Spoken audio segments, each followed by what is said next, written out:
a sense of consciousness or awareness. Does it have a limit? Does it have an outer boundary, how far it goes? It does if you define your consciousness by your thinking. Then it can feel much more like it's claustrophobic. But if you can learn to step outside of thinking, or sense or feel yourself, feel your way beyond thinking, in the space between your thoughts, there's a vast world. Who are you when you're not telling yourself who you are?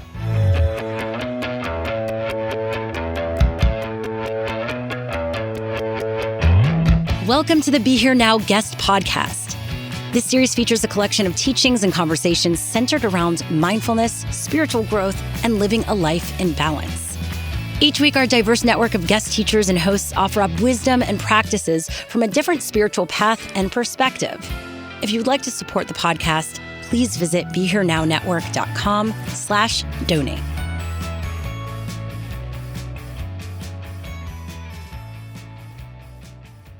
Mindfulness practice we teach, in which we practice here at Spirit Rock, has its origins in the teachings of the Buddha. And the Buddha taught this practice for the purpose of freedom, of liberation.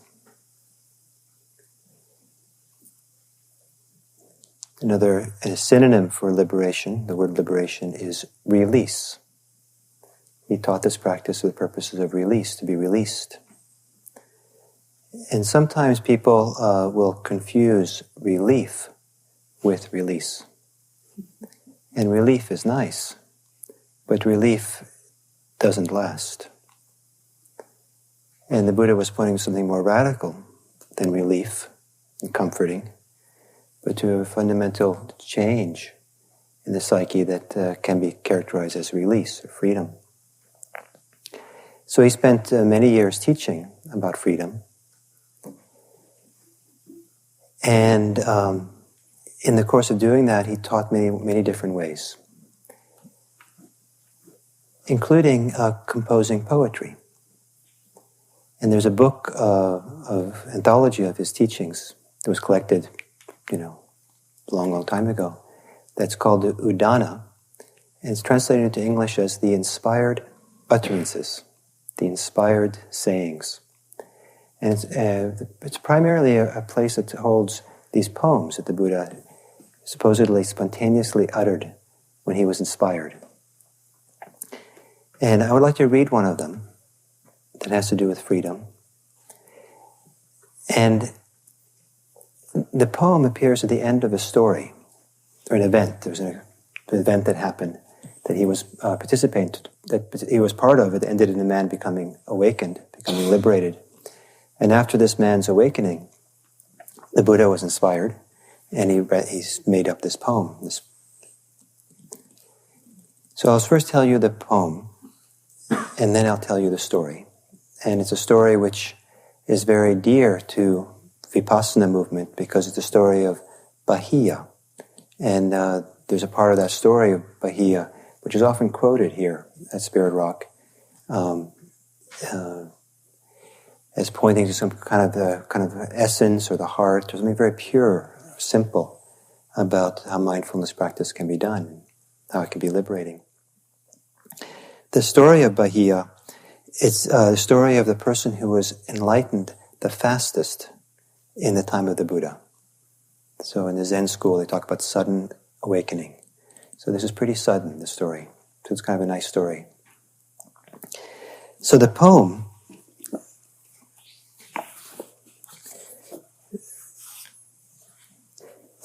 might seem a little strange, but maybe as you listen to it, maybe it opens you a little bit to the possibility of something different than what's commonplace, what the world as you commonly know it or understand it. Where water, earth, fire, and wind have no footing, there the stars do not shine, the sun is not visible, the moon does not appear, darkness is not found. And when a sage, through wisdom, has known this for him or herself, then from form and formless, from bliss and pain, he or she is freed.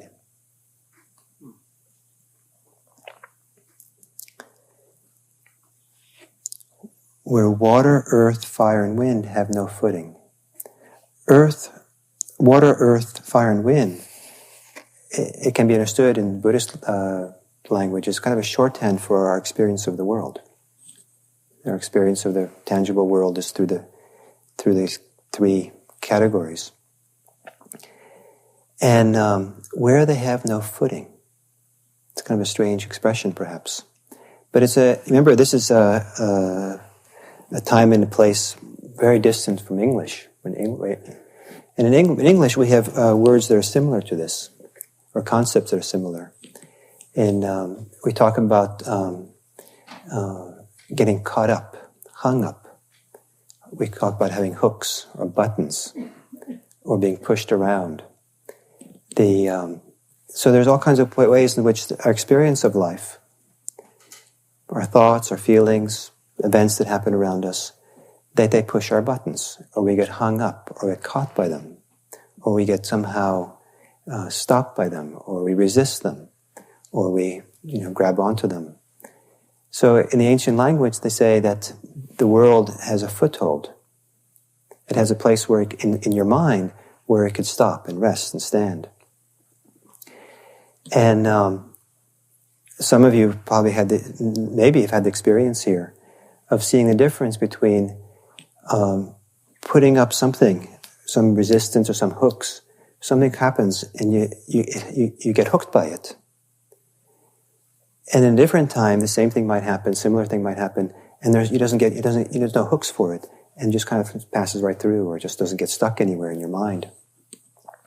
Sometimes on the retreat, people will have a vipassana vendetta about someone who's really noisy in the hall near them. The Velcro jacket phenomena. That seems to go on and off in the course of the sitting. And so it's not uncommon for someone to come to a teacher and say, you have to do something about that person. And it's not uncommon for the teachers to say, well, I think you should practice with it.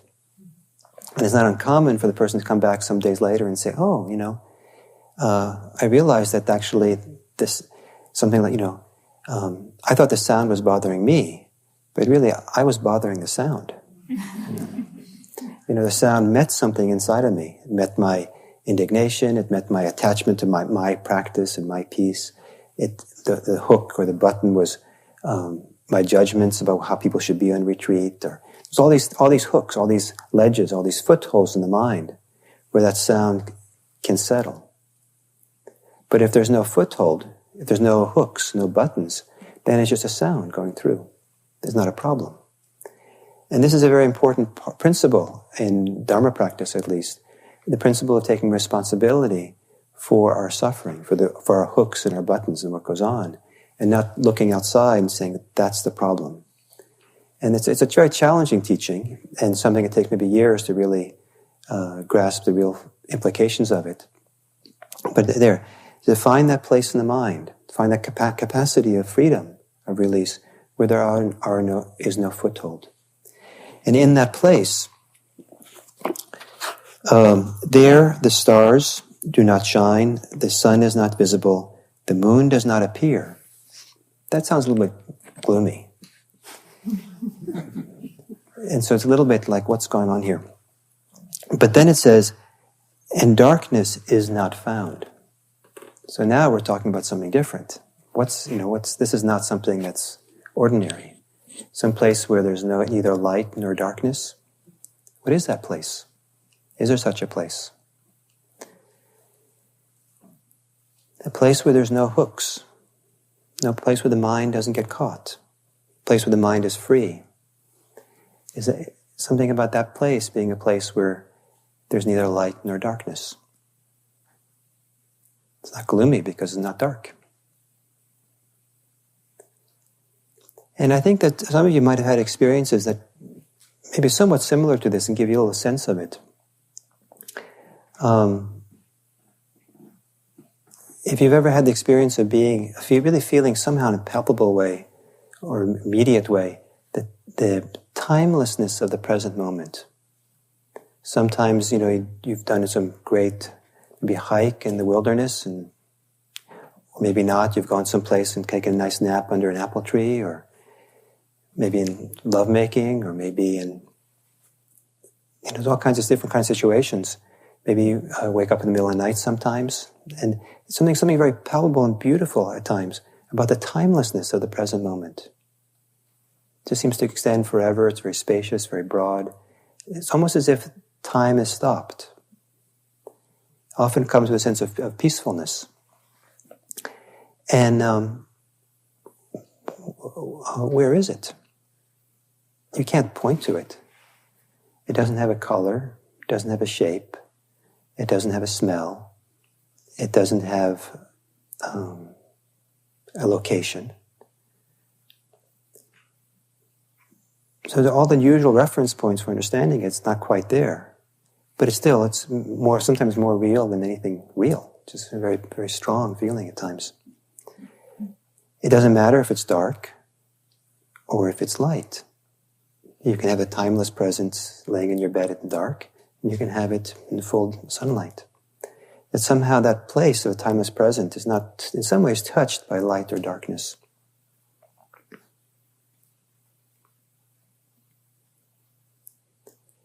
It has no monetary value. So maybe it's not interesting.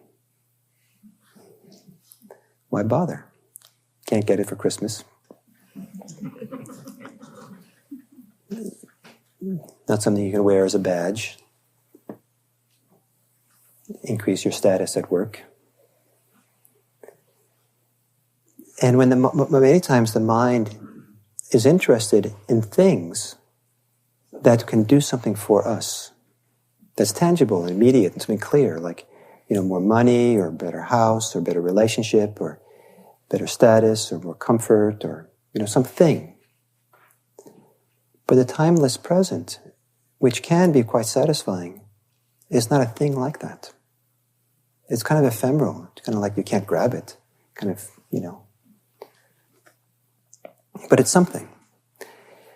So the place where earth, water, fire, and air doesn't have a footing is kind of like that. It's definitely a kind of dimension, a possibility, dimension of the mind that's very different than how the mind normally relates to life and reality and to ourselves.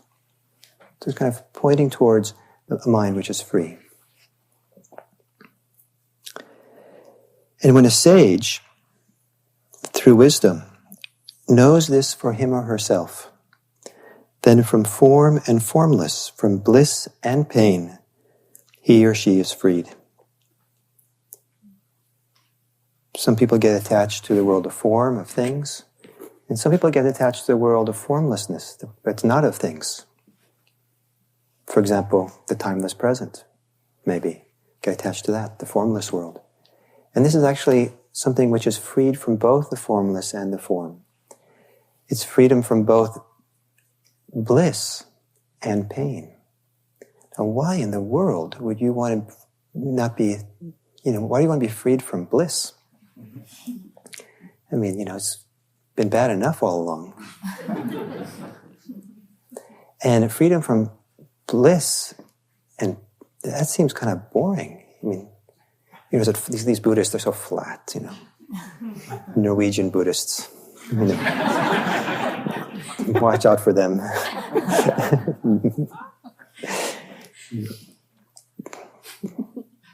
The Buddha wasn't Norwegian. I'm sure it was a different flavor.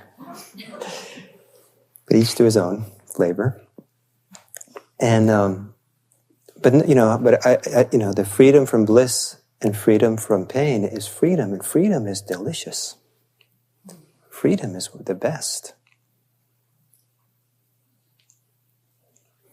So that was the inspired words, and now the story that led up to it, that inspired that. And maybe by the time we get to the story, you also understand this poem a little better. It starts off in India, time of the Buddha, at the seaside near the ocean. And there was a renunciant by the name of Bahiya of the bark cloth. Apparently he only wore clothes made of bark. They pound bark to become soft and make it into kind of cloth. And the text says that this man was worshipped, revered, honored, venerated, given homage, given a lot of respect.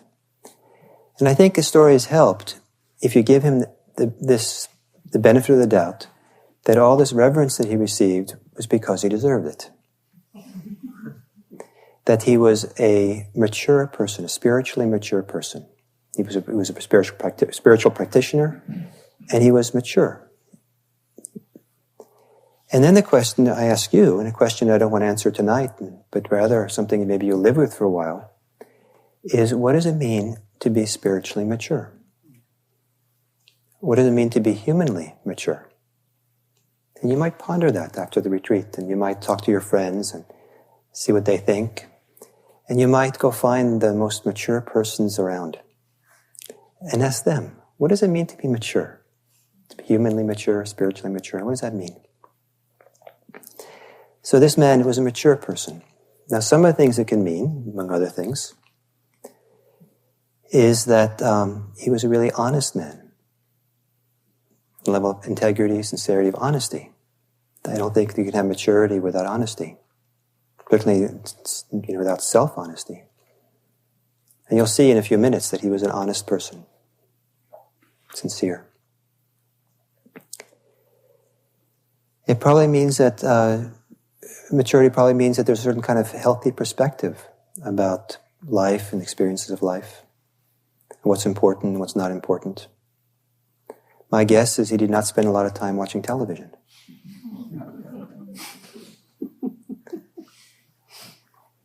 I think he probably had better things to do. Or the equivalent back then. Sometimes we say that, or there's a kind of assumption that as people get older, elders, that they become wise. And for a long time I thought that was because they had a lot of life experience. And in the last years I've been thinking, well, maybe that's some of it. But also I think that at a certain age, your death is close by, is almost visible. You get a sense, now it's, you don't have unlimited time to do whatever you want anymore. You kind of get a sense, it's coming. And for some people that happens when they turn 50, some when they're 60, I don't know, different people, they get a sense. And that proximity to death creates a different perspective of what's important. And that perspective of what's important, I think it brings a certain kind of maturity of what is important. When I was 14,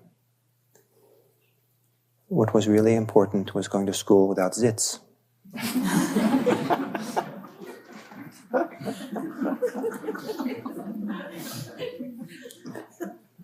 I was afraid people were going to laugh. And now, I think I have one. And I really don't care what you think.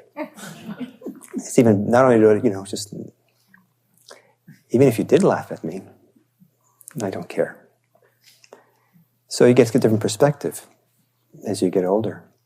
So certain things when you're in your 20s, those of you who've already been through your 20s, you look back and say, what was I thinking? Or, certain kind of a phenomenal attachment with job and work and advancement in work. And you get to retirement and say, what was I thinking?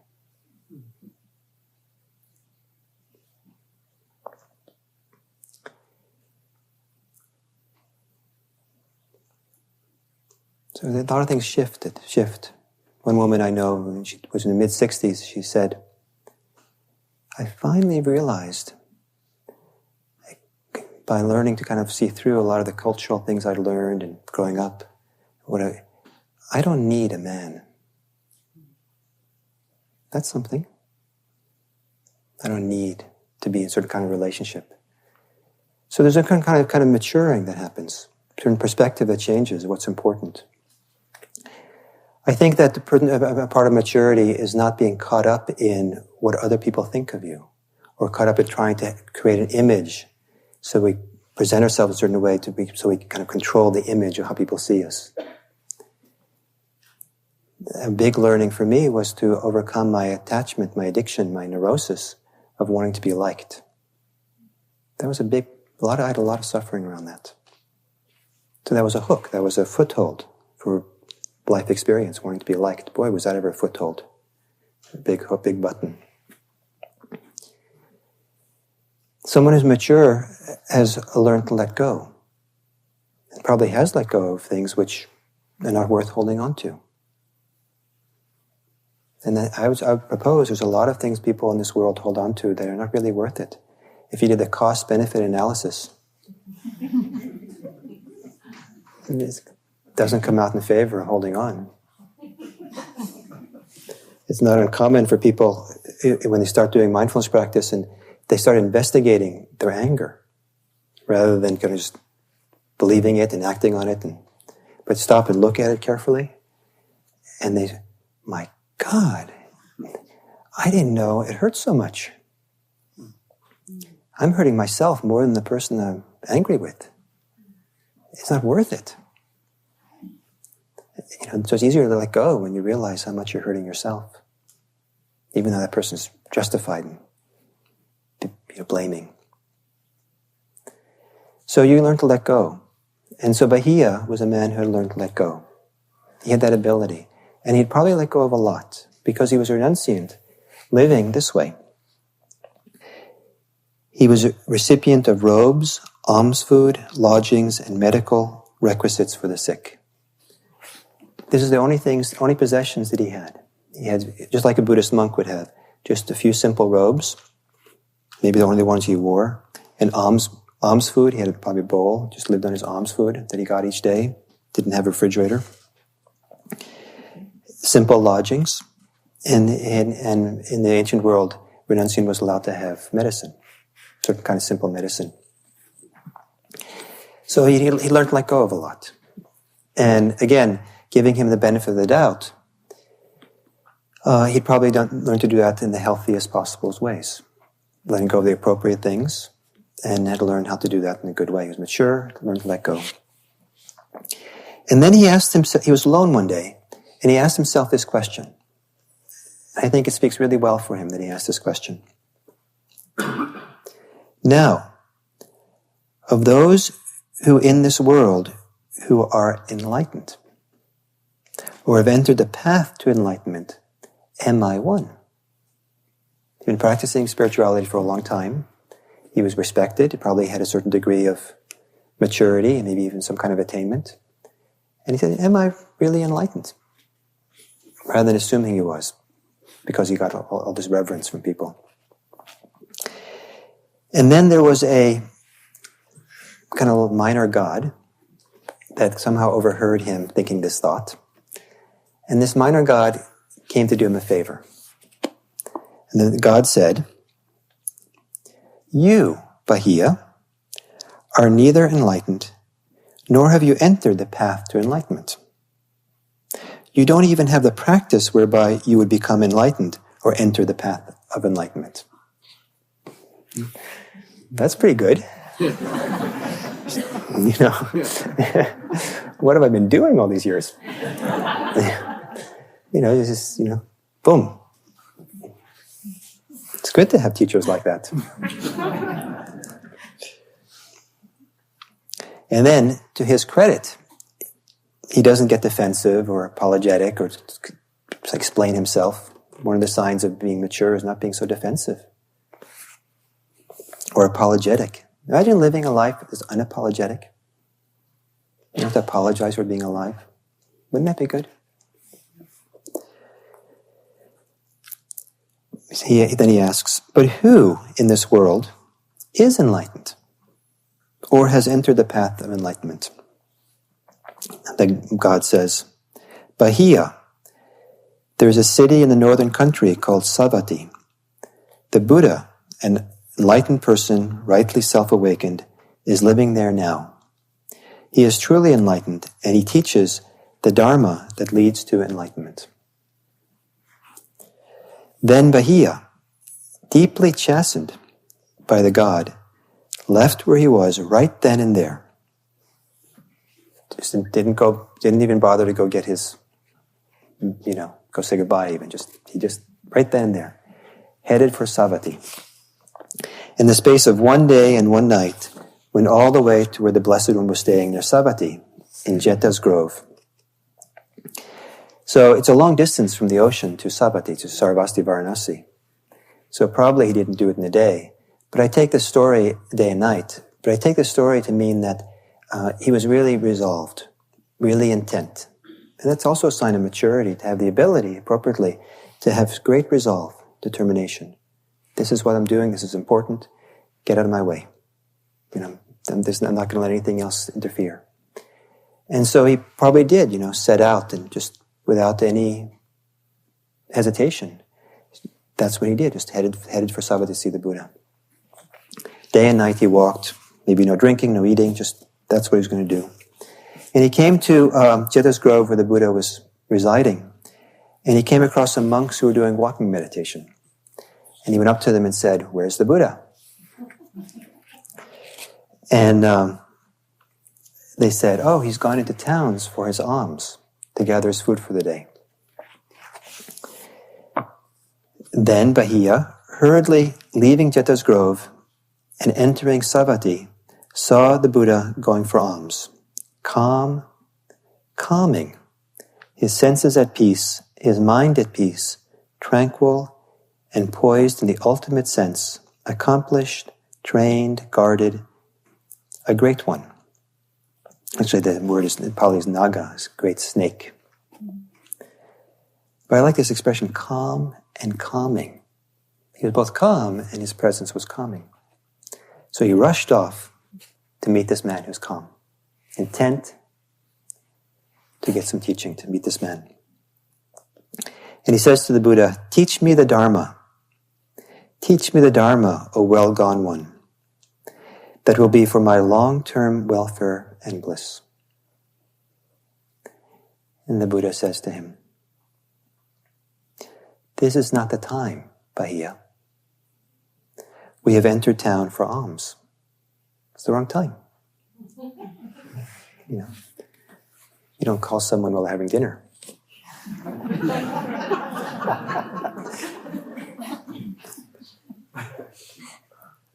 And so Bahiya asks again. He doesn't take no for an answer. And the Buddha says again, "It's not the time, please." But Bahiya, he's intent, right? When I was in Japan, I was a Zen monk in Japan. And after a while, I kind of lost my Zen teacher. And so I was traveling around Japan looking for a teacher. And there's a whole culture and custom about how you look for a teacher if you're a Zen monk in Japan. And I was going to go see this great Zen master. And I was being coached how to do that. How to go see this great guy, because it's kind of difficult to see him. And I was told, "Oh, because you're, looking for a teacher, you go unannounced. You just go show up. That's the cult. That's what you do. You just show up." And I think partly it expresses that sincerity, that dedication, that, this is what you do. So I did, and he wasn't home.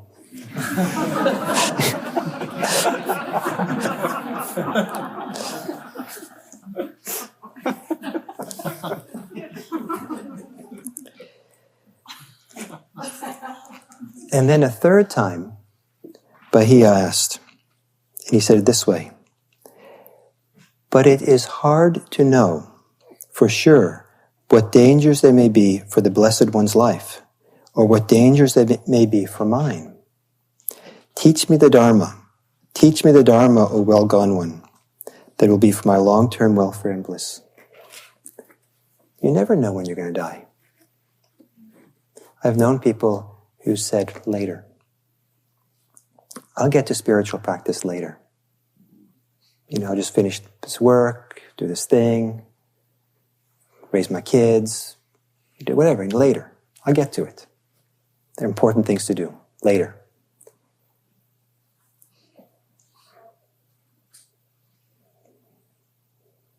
Will there be a later?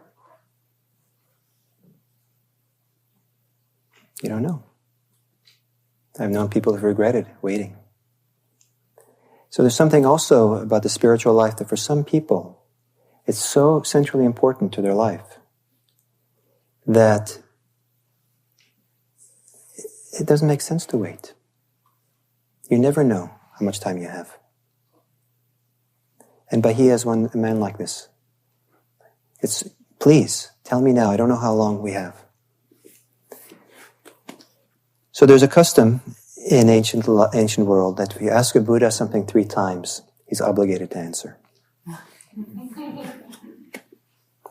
So the Buddha answered then. And this is the teaching that's quoted very frequently here at Spirit Rock. And it's kind of like expresses something essential about mindfulness practice. I'll read it and explain it.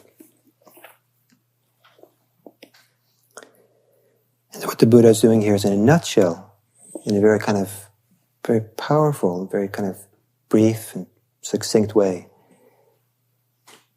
pointing to liberation, pointing to the path to liberation. Then, Bahiya, you should train yourself thus.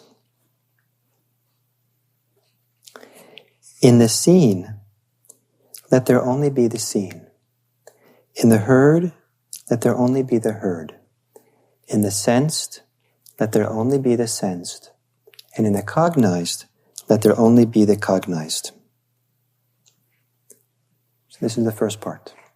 So in the seen, what you see, the seen, let there be just a seen, and the heard, just a heard, the sensed, just the sensed, the cognized, just the cognized. Now it's interesting to study how easy it is to add things on to what is seen, or heard, or sensed, or cognized. More often than not, we're always in relationship to this world of ours that we experience.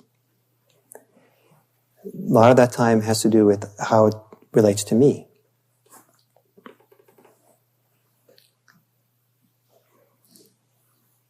To my comfort, to my safety, to my desires, to my opinions. So I could sit here and see this bell. And I can see a bell, and I can just, in the scene, just a scene. In the bell, seeing a bell, just a bell. And then I can add layers and layers of overlay on that bed. That's a bell. I can see it as, oh, this is the bell they have at Spirit Rock. It's a pretty innocent overlay, but still it's an overlay.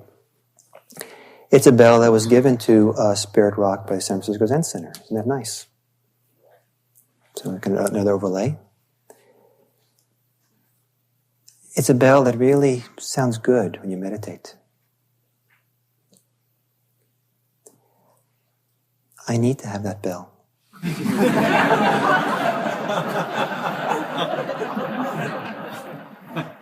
If I had that bell in my house, my meditations would be profound. I wonder who I talk to. I want that bell. Or an overlay could be, what in the world are they doing with such a big, expensive bell? These people here. Who are these people here? And how could they have done that? And I should talk to someone.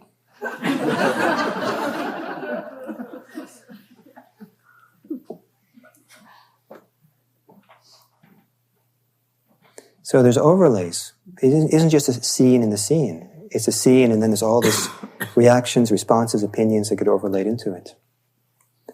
Someone comes into the meditation hall late, and they heard just the heard.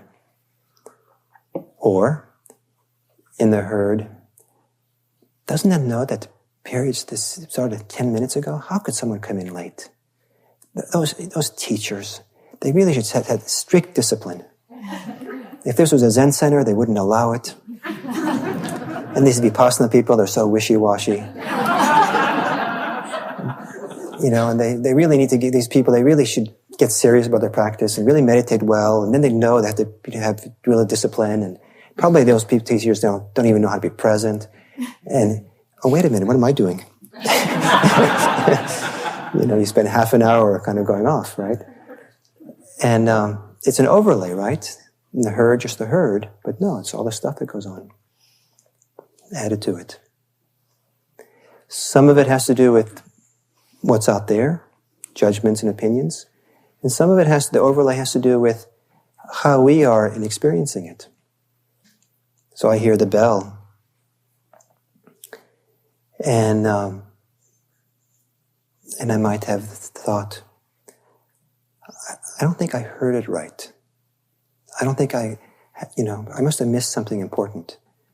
Or let me give you a better example. When I was a news practitioner, Gil was short for guilt. And I'd feel, opening a door is just opening a door, right? But I'd feel guilty. I was opening the door in the wrong way. I'd walk across the meditation hall floor, and I was doing it the wrong way. A friend of mine who died got all these books. He knew he was dying. He got all these books on death and dying. He was afraid he was going to fail at dying. I don't know anybody who's failed. The dead people haven't. But he thought he would do it the wrong way. So some of this overlay has to do with subjective ideas of who we are, who we think we're supposed to be. Sitting, watching the breath, meditation. When I was in Thailand, I had a lot of constipation and really bloated feelings. And, it was just, when you're bloated, you're bloated. In the bloated, just a bloatedness. But I added so much on top of it. Or sleepiness. The amount of suffering I had around being sleepy. Until I learned that in the sleepiness, just be sleepy. Be aware of sleepiness. And it wasn't a personal failing that I took it to be. I can tell you horror stories. So there's, in the seeing, just a seeing is a very profound thing, especially when you realize the alternative for most of us, most of the time, is a complicated world of abstractions and emotional reactivity, and a lot of buttons pushed.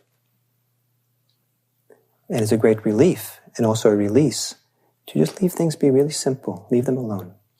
And that's what we're asked to do in mindfulness practice, is to learn to leave things alone, our experience. Just have the experience be what it is, and learn to distinguish the interpretation, the reaction, from the experience itself.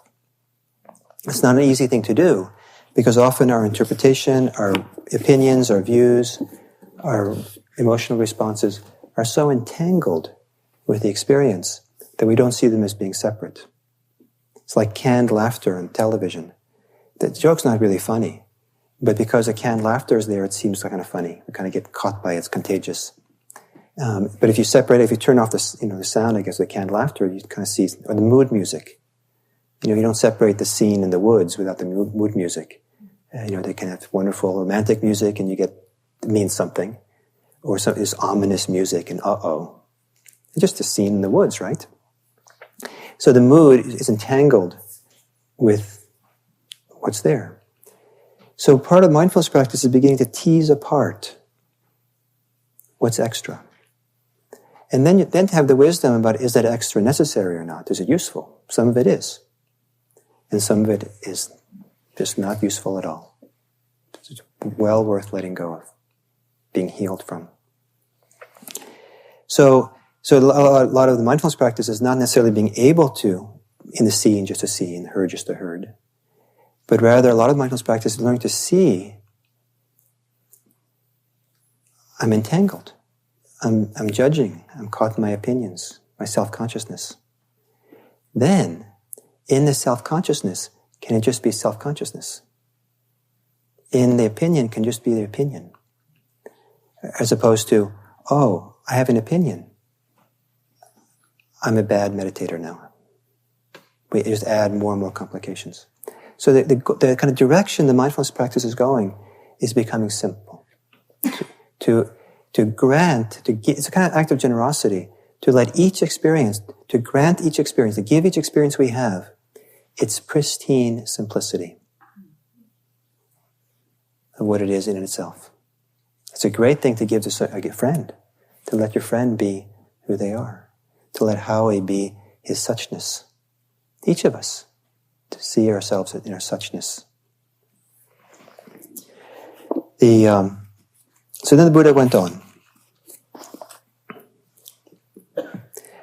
When for you, there will be only the seen in reference to the seen, only the heard in reference to the heard, only the sensed in reference to the sensed, only the cognized in reference to the cognized.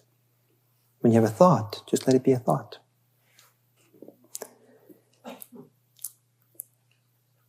Then Bahiya, there is no you in connection with that. There's no you in connection with that. There's a bell, and there's no me in the connection to the bell. Just a bell. My identity is not tied to being a really good teacher who knows just right how to hit the bell. Then there's a me in connection to the bell. The best bell hitter at Spirit Rock. It's just a bell, just hitting the bell. There's no me in the bell. No me implied or invested or made up in relationship to it. There's no me there. This is a very profound thing, not to find a me. And the bell is kind of a simple kind of example. But what about in your pain, physical pain? Some people find there's a big difference in their mind to experience, there's a difference between experiencing pain as my pain versus the pain. And that when you say my pain, there's an overlay, there's a little extra kind of thing that's added to it. There's a foothold, there's a button. And it's a magnet for all kinds of things. My pain, my pain. And you might experiment a little bit, just saying those things in your mind, in your mind. And you might find when you say the pain, maybe it's just infinitesimal, but you might feel a little bit more kind of, more space, or a little bit more freedom from it. So in the scene, just a scene, there won't be any you to be found there. Is that okay? Is it okay not to find a you in the bell? Is it okay not to find a you in the pain? Is it okay not to find a you in feeling sadness or happiness? And the sadness, just a sadness. And the happiness, just a happiness. Many emotions we have, there's layers and layers of hooks and buttons and opinions and footholds that has. Meaning we assign to it. Can it be the pristine simplicity of an emotion? Just that by itself. So, no you there.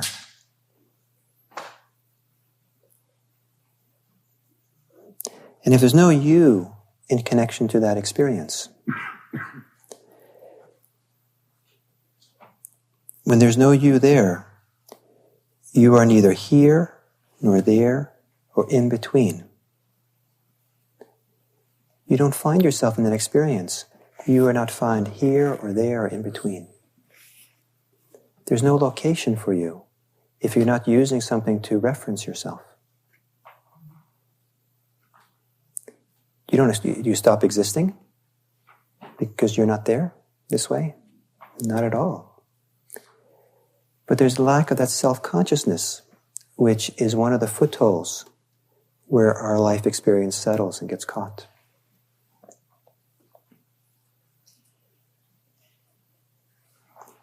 And it's one of the great offerings of Buddhist practice is an experience of freedom, where we shed all the unnecessary movements of being self-conscious.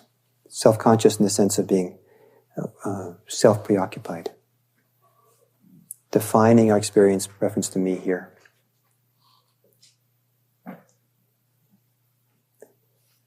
So to be alive, unapologetic, to be alive and be undefended because there's nothing to defend. No idea, no image. To be alive and have nothing you need to prove. In the seen, just a seen. In the cognized, just a cognized. In the feelings, just the feelings. In the motivations, just the motivation. In the actions, just the action. There's something very simple, radically simple, about this place of freedom. And the Buddha went on to say, this, just this, is the end of stress, of suffering. Just this is the end of suffering. And that's kind of really the primary context for all this teaching. And it's said over and over again in the sutta, it was really out of compassion the Buddha taught this. He was really concerned with our suffering, that human beings suffer. And he's pointing to a dimension, a way of being alive, which doesn't diminish us. The shedding of the attachment, shedding of this self-consciousness, of self-image, of self-identity, is not a diminishment. If anything, it's an enhancement. In a sense, we get so big that it doesn't make any sense to say us anymore, me, I. There's no location, no here or there or in between. When you're peaceful and quiet, is there a location for your awareness? Is your awareness bounded? Is it just inside your skull? The sense of consciousness or awareness, does it have a limit? Does it have an outer boundary, how far it goes? It does if you define your consciousness by your thinking. Then it can feel much more like it's claustrophobic. But if you can learn to step outside of thinking, or sense or feel yourself, feel your way beyond thinking, in the space between your thoughts, there's a vast world. Who are you when you're not telling yourself who you are?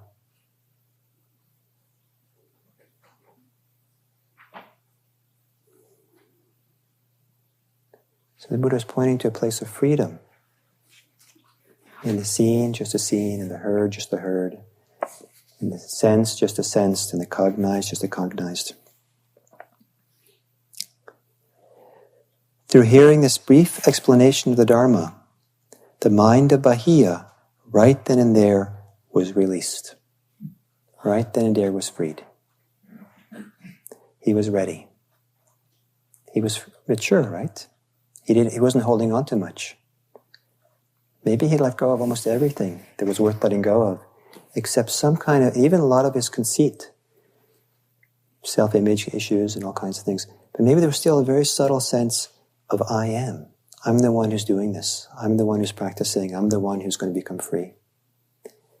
And this teaching of this transparent place, and the seen, just a seen, it freed him from that last place where he's still, even the sense of I amness. Poof.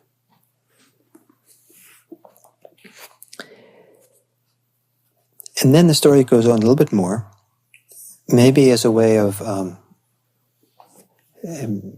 emphasizing the uncertainty of life and death. Because it's said that when Bahiya left, just a little bit later, he got gored by a cow and died. You never know. He was right, he didn't know. It was really important to get that teaching then and there.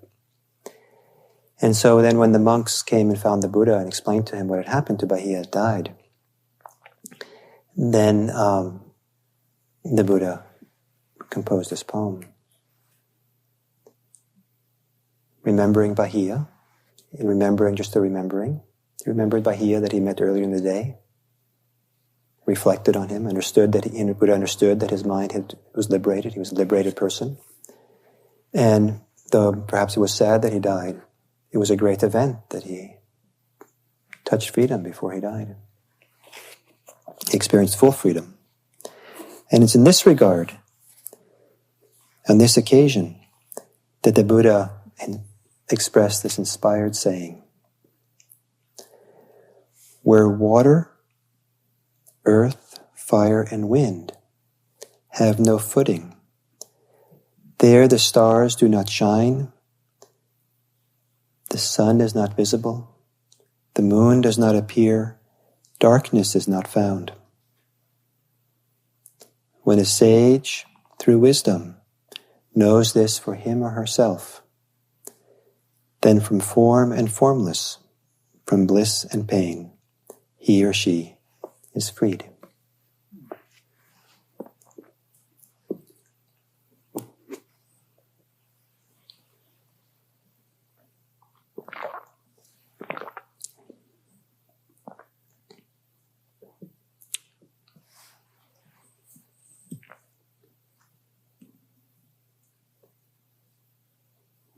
This is pointing to a possibility which would be quite foreign idea to most people living kind of the ordinary life of greed, hate, and desire, of self-preoccupation and consumerism and all this stuff, where the mind is kept on a treadmill and busyness, where the life is so much about things, about relationships to me, to the world, to other people, and to the future and the past. And when the mind and world is caught up in the world of things and relationships and thoughts and ideas, it's like you can't imagine. You can't even imagine.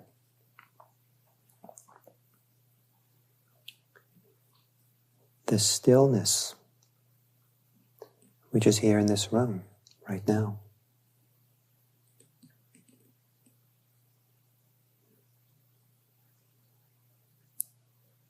And perhaps the sweetness of the stillness. Can't imagine that it's another dimension, another possibility that's so radical and so simple at the same time. In the seen, just the seen. In the heard, just the heard. In the sensed, just the sensed. In the cognized, just the cognized. In the thoughts you're having right now, just the thoughts. In the feelings you're having right now, just the feelings.